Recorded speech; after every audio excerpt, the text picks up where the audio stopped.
Where do you think that the stigma came from? Like, why? Because, dude, it was not long ago where mental health issues was really, really stigmatized. I would say it's less now. I, for years, struggled with anxiety and didn't even want to tell my wife because I thought she would think less of me. Where do you think that all comes from?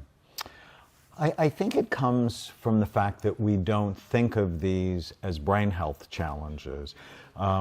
Mental illness places the emphasis on your mind, which is vague and hard to define. The mind is created by the brain. And when your brain works right, you work right.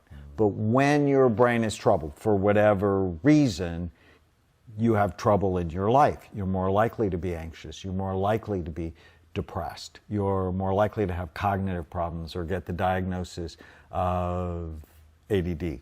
And if we don't ever look at the brain, then how do we care about it? Think about this. What other medical specialty virtually never looks at the organ they treat?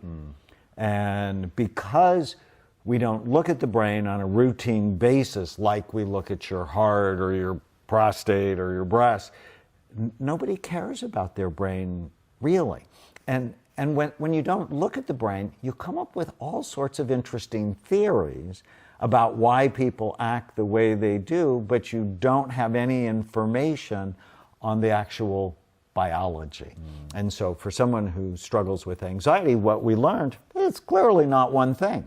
Your brain could work too hard, and that's why you're anxious, because you can't settle it down, or it doesn't work hard enough, so it can't suppress the anxious feelings. Or maybe there's a toxin or trauma, and most people with anxiety, they go to a therapist and they talk about what's going on, and so they're working really on the software of the issue. But what if there's a hardware concern?